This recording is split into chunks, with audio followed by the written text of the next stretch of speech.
लेबाक्सिगी civil organisation जिंगना सिनबा अखोइगी फंक्शन रैली अचौबमा कोकोमिन सिनबा रैली अचौबमा इ राजनीति हाइबा मयामनदी पॉलिटिक्स याउद्रदी यादे हाइबा द पॉलिटिक्स या मोटपा प्रोफेशन अमा मोइनदी मयामने अदुना अखोइसु मियामगी मियेंगसे मसी मियामगी इहोसिदगी अखोइसि याम याउनिंगगसु हेता याउसलुबा यादबा मसी एकता अखोइना बोट गाउदबा जिंगनि इंजल लगा तौबुनि गायने हेता हाइबिगदबा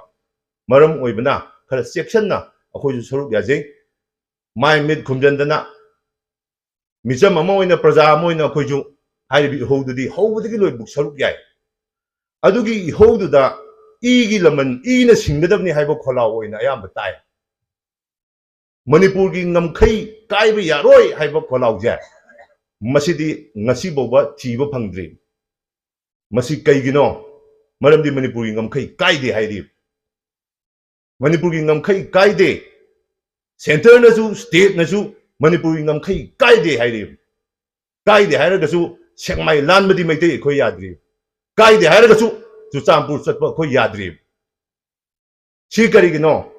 kangluk ki rang ne hairi अखोई union home minister mister Amit Shah ना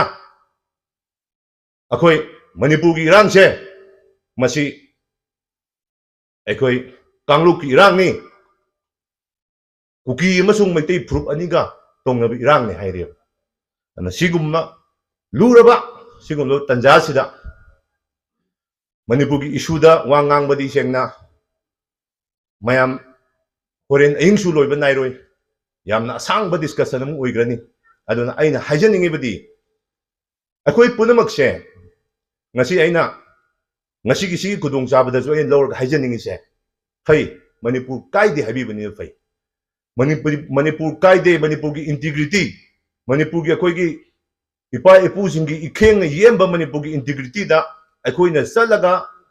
ningtha tamna satpa yadaba thibam sida sum leibaje masi manipur kaide haina akoi na hojipoba hairibase masi che da officially kaiba separate administration piba नदर करीम तौदबनी अखोई मियामसु अखोइदगी होरगा मणिपुर कायदे हाइबा फिबम the हौसिसुम लेरि तौबुदबु आइना हाइजनिंगबदी अखोइदी मिजमनी प्रजानी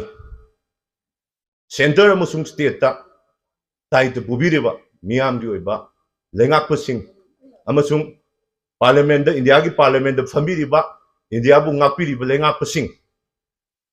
मणिपुर की मरुइना मैतै सी यामना अनसे मसिना नहाना काइबो ओइरेबा मदुगी काइरे हाइबगी चपचाबा केनोमा थाजबा मणिपुर मियामदा फावराबा अदु ओइरगदी मदुदा थोलकपा मदुगी केनोदो इहोदो मदुना थिरकदबा मदुगी मायोनदो अकीबा फंगबा मायोन म ओइगनी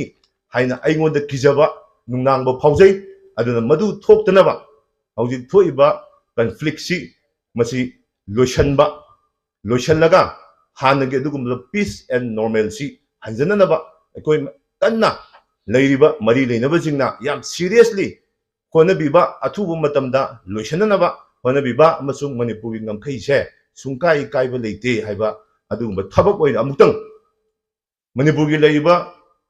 की लेइबा स्टेट लेइबा गवर्नमेंट से मसिन अमुक्तंग चुचामपुरगा दुम चलगे असेंबली अखोई की कैबिनेट मिफम अखोई चिंगदा फम कैबिनेट मिफम दो मदु चुचामपुरदा अमुक्तंग पांथोकबिरगा मणिपुर से काइदे हाइना थाजबा पीबा मतम अदो यौरक ए हाइबा वफम जे थमजरीबा मरी लेनबा जिंगे वफमदा